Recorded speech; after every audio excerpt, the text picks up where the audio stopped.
reunions are supposed to be about reconnecting, sharing memories, and celebrating together.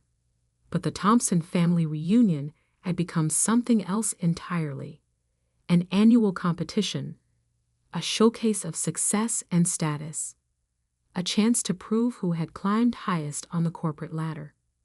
My name is Marcus Thompson, and until 3 months ago, I was the lead developer at Nexus Technologies, one of Silicon Valley's fastest-growing software companies. Today, I was the family disappointment, the cautionary tale, the topic of whispered conversations around the punch bowl. Did you hear about Marcus? Such a shame. And at his age, I stood at the edge of my aunt's perfectly manicured lawn, nursing a drink and watching my more successful relatives hold court. My cousin Peter, CEO of his own startup, was regaling everyone with stories of his latest funding round. His sister Amanda, a senior executive at Google, was showing off photos of her new Malibu beach house. Marcus, Peter's voice carried across the lawn, deliberately loud enough for everyone to hear. Come join us. We were just discussing career transitions. The smirk on his face said everything. He'd been waiting for this moment for 20 years, ever since we were both junior developers fresh out of college. While he'd focused on climbing the management ladder, I'd stayed in the trenches, writing code, solving problems, building things that actually worked. How's the job search going? Amanda asked, feigning concern. I heard Nexus let you go during their last restructuring. Such a volatile industry, isn't it? Volatile. Right. That's one way to describe what had happened at Nexus. What they didn't know, what no one knew, was the real story behind my termination. A story that was about to unfold in exactly 3 minutes. I checked my watch. 2:57 p.m. Pacific Time. Right on schedule, every computer at Nexus Technologies would be starting their automated weekend system upgrade, including the CEO's personal laptop, which he never let anyone else touch. You know, Peter continued, warming to his favorite subject, himself. In today's tech world, you have to be innovative. Forward-thinking. My company just closed a $50 million round because we understand where the industry is going. I took another sip of my drink, remembering late nights in my office at Nexus, building something that would make Peter's startup look like a school science project. Fired at 40. Pathetic. That was my youngest cousin, Trevor, fresh out of business school and full of opinions about an industry he barely understood. Guess programming isn't your thing after all, cousin. The words echoed across the lawn. Other conversations stopped. All eyes turned to see how the family failure would respond. I checked my watch again. 2:58 p.m. Let me tell you what really happened at Nexus Technologies. 5 years ago, I started working on a side project. Not just any project. An AI-driven security system that could adapt to and neutralize cyber threats in real time. I called it Project Guardian. While my colleagues focused on flashy features and quick profits, I built something revolutionary. Layer by layer, line by line, I created an AI that could think, learn, and protect better than anything on the market. But I wasn't naive. I'd seen too many developers lose their work to corporate greed. So I built Project Guardian with a fail-safe, a hidden signature in the code that would activate under specific conditions. 2 months ago, Robert Kane, Nexus's ambitious new CEO, called me into his office. Marcus, he said, not looking up from his laptop, we're going in a different direction. The board wants to focus on consumer applications. Your security project is being terminated. I started to explain the potential of Project Guardian, but he cut me off. We've already sold your code base to a military contractor. They'll retool it for their needs. Your services are no longer required. What Kane didn't know was that I'd anticipated this move. The day I started Project Guardian, I embedded a verification protocol deep in its architecture. If anyone tried to modify or repurpose the core code without proper authorization, the system would reveal its true creator. Of course, I'd said calmly, gathering my things. I understand.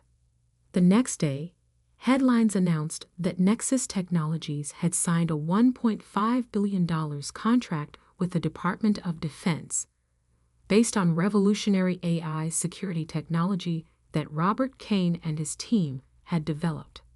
My termination agreement included a standard non-disclosure clause. I signed it without argument, much to Kane's surprise. He probably expected me to fight, to claim credit, to demand recognition. But I knew something he didn't. Project Guardian wasn't just a security system. It was a testament to every developer who'd ever had their work stolen, every innovator who'd been pushed aside by corporate politics. And in exactly 2 minutes, as Nexus's systems ran their weekend upgrade, a very special piece of code would execute. You should have focused on management like me, Peter was saying, enjoying his moment of superiority. Left the coding to younger people with fresher ideas. I smiled, remembering the elegant simplicity of the verification protocol.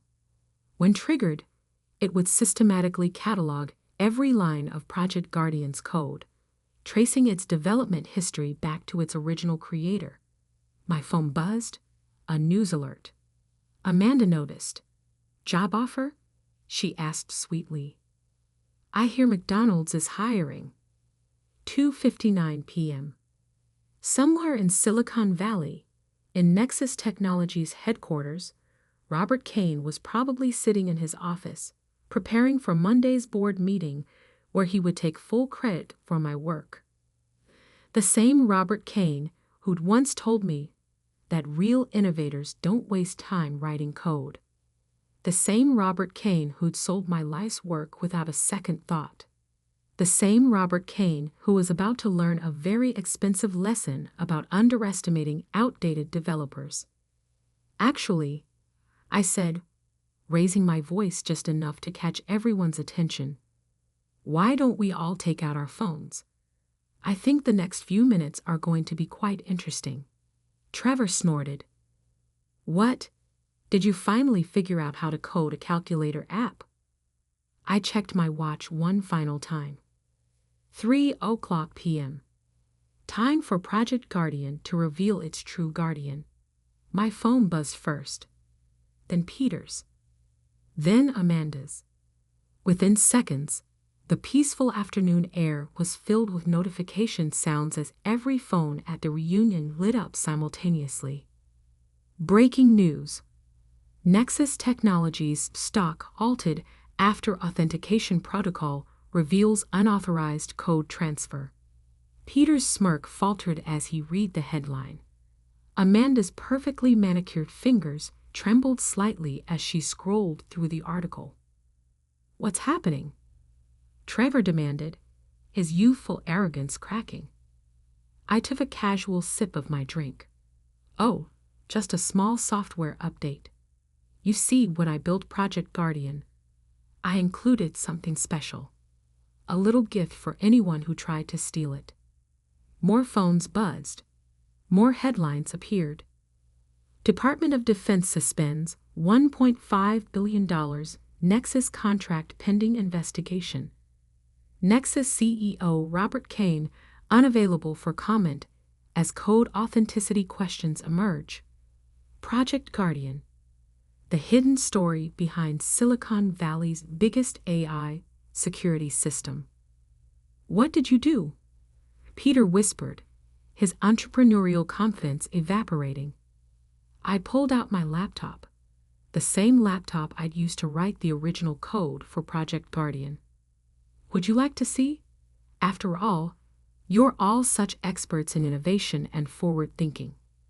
The family gathered around as I opened a secure browser window. On screen, a live feed showed Project Guardian's authentication protocol executing across Nexus's networks. Every piece of software has a signature, I explained, my voice carrying across the now silent lawn. Like DNA, you can try to hide it, modify it, claim it as your own, but with the right tools, you can always trace it back to its source. Lines of code scrolled across my screen, each one documenting its own creation history. Dates, timestamps, developer signatures, all pointing back to one source. 5 years, 3 months, and 12 days, I continued. That's how long I spent building Project Guardian. Every night, every weekend, while Kane and his visionaries were at charity galas and tech conferences taking credit for other people's work. My Aunt Patricia, Peter and Amanda's mother, gasped as another news alert appeared. Nexus Technologies faces multiple federal investigations over code authentication scandal. But they fired you, Trevor protested weakly. They owned your work. I smiled, pulling up another window. Actually, they didn't. You see, Project Guardian was never a Nexus project. I built it independently, on my own time, using my own resources. I only tested it on Nexus's systems after receiving written authorization that specifically maintained my ownership rights. The document appeared on screen, an email chain that I'd carefully preserved, showing Kane's dismissive approval of my hobby project. When Kane sold my code to the military, he triggered the authentication protocol, but I designed it to wait, to give them time to dig themselves deeper. Every time they modified the code, every time they claimed credit, the system documented it. Peter leaned forward, his startup founder's mind finally grasping the implications. The military contract was for stolen technology, I finished. Kane sold something he didn't own, something he didn't create, something he didn't understand. And now, everyone knows it. My phone rang, a number I recognized from my Nexus days. Kane's personal line. I let it go to voicemail. But that's not even the best part, I continued, opening one final document. While Kane was busy erasing my name from Project Guardian, I was filing patents. 17 of them, covering every key innovation in the system. Amanda's legal expertise kicked in. You mean Nexus doesn't own Project Guardian? I do. Every line of code, every algorithm, every innovation they sold to the military, it all belongs to me. And thanks to Kane's very public claims about developing it himself, proving theft will be remarkably easy. Trevor, his earlier mockery forgotten, scrolled through news articles on his phone. The stock, it's going to crash when trading resumes. Probably, I agreed. Corporate fraud tends to have that effect. More phones rang. Reporters, lawyers, investment firms, all trying to reach various members of my successful family. Peter's startup investors would have questions about his judgment. Amanda's position at Google might need review, given her connection to a major tech scandal. Why? Peter finally asked. Why wait? Why let them fire you if you knew you had this? I thought about all the developers I'd known who'd had their work stolen, their innovations credited to others, their contributions erased by corporate politics. Because sometimes justice needs an audience, I replied. Sometimes people need to learn that success isn't about who can take credit fastest. It's about who actually does the work. My phone buzzed again. An email from Sarah Martinez, CEO of Oracle. Impressive authentication protocol. Would you be interested in discussing Project Guardian's real potential? Dinner next week? I showed the email to my cousins. Guest programming is still my thing after all. The sun was setting over my aunt's perfect lawn, casting long shadows over the gathered family members. In Silicon Valley, I knew Kane was probably watching his carefully constructed facade crumble. Tomorrow, the real investigations would begin. But right now, in this moment, I watched my successful relatives realize that real innovation, real value, isn't about titles or funding rounds or beach houses. Sometimes it's about being underestimated, about being dismissed as outdated or redundant. And sometimes it's about writing code so elegant, so perfect, that it can wait patiently for years until the exact right moment to reveal its truth. Peter's phone rang again, probably another worried investor. Amanda was frantically texting her PR team at Google. Trevor had gone very quiet, his youthful arrogance replaced by a new understanding of how the tech world really works. I checked my watch one final time. 3:30 p.m. Project Guardian had done its job. The truth was out. And somewhere in Silicon Valley, a very expensive lesson about respecting developers was just beginning. 1 month can change everything. I sat in Oracle's main conference room, watching as Sarah Martinez finished her presentation to the board. On the screen behind her, Project Guardian's capabilities were displayed in real time, protecting Oracle's vast network with an efficiency that made their previous security systems look primitive. In the 4 weeks since implementation, Sarah concluded, Guardian has prevented over 3,000 sophisticated cyber attacks, adapted to 17 previously unknown threat vectors, and reduced our security response time by 89%. The board members' expressions had transformed from skeptical to amazed during the demonstration. They'd seen the headlines about Nexus's collapse, watched the congressional hearings about software IP theft, and followed the SEC investigation that had destroyed Robert Kane's career. But seeing Guardian in action was different. And you developed this independently? One board member asked me. While working at Nexus? I nodded. Nights, weekends, using my own equipment.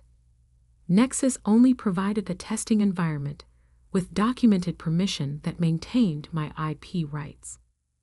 The same testing environment that had allowed me to perfect Guardian's authentication protocol, the very feature that had exposed Kane's theft. Well, Sarah smiled. I think we're all in agreement. Shall we make the announcement? The board's vote was unanimous. By evening, the news would break. Oracle was acquiring exclusive rights to Project Guardian for $4.2 billion, with me joining as Chief Technology Officer to oversee its implementation across their global network. My phone hadn't stopped buzzing since the Nexus scandal broke. Tech journalists wanted interviews. Developers' rights organizations wanted me to speak at conferences.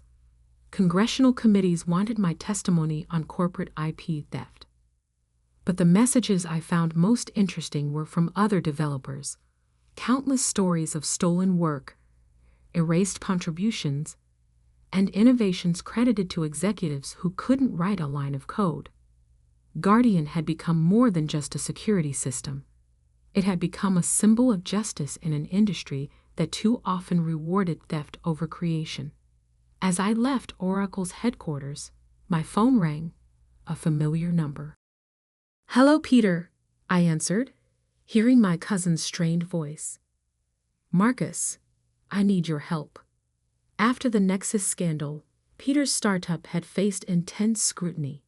Investors had discovered that his revolutionary technology was mostly borrowed from his developers, good people who'd been silenced by NDAs and legal threats. My developers are leaving, he continued. The funding's dried up. I didn't understand. Didn't understand what? That real innovation comes from respect, from giving credit where it's due. He paused. From actually knowing how to build something, not just how to take credit for it. I thought about the young developers at his company, people who'd faced the same dismissal and disrespect I had. Send me their contact information, I said. Oracle's building a new development team for Guardian's expansion. We need people who understand both code and ethics. Later that evening, I visited Nexus's former headquarters, now mostly empty as the company faced bankruptcy and criminal investigations.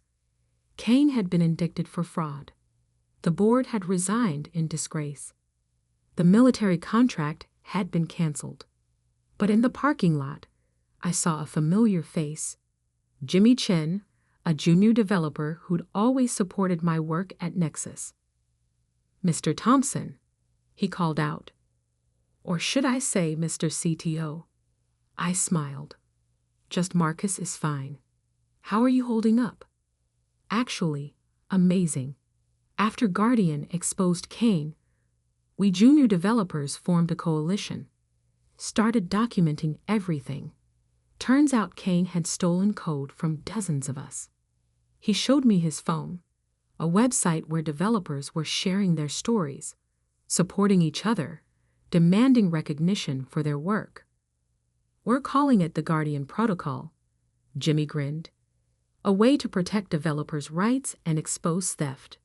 You inspired it.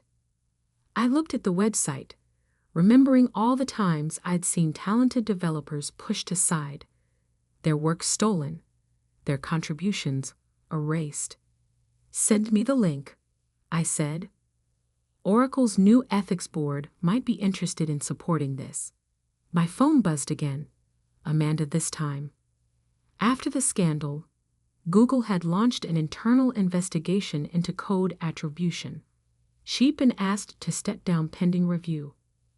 I get it now, she texted. Why you stayed in development instead of chasing titles. Real power isn't in taking credit. It's in creating something that matters. At home, I opened my laptop, the same one I'd used to write Guardian's first lines of code. On my screen, the system hummed quietly, protecting networks across the globe. But its real impact wasn't in the cyber attacks it prevented or the billions it was worth. Its real impact was in the changes it had sparked. New industry standards for code attribution. Stronger protections for developers' rights. A growing movement demanding respect for the people who actually build the technology that powers our world. My phone buzzed one last time. A message from Trevor, my youngest cousin who'd mocked my career at the reunion. Starting coding classes next week, he wrote. Think you could mentor me? I want to learn how to build something real. I smiled, remembering my own journey from underestimated developer to industry changemaker. Lesson 1, I replied. Success isn't about who takes credit. It's about who does the work, and about protecting what you build. Outside my window, the Silicon Valley sunset painted the sky in shades of possibility. Tomorrow, I would start my new role at Oracle. Next week, I would testify before Congress about protecting developers' rights. Next month, the Guardian Protocol would launch globally. But tonight, I opened a new project file on my laptop. Another idea, another innovation, another chance to prove that real power in tech isn't about titles or theft or corporate politics. It's about writing code that matters, code that protects, code that reveals truth. And sometimes, it's about showing the world that the developers they underestimate today might just revolutionize their industry tomorrow. After all, every line of code tells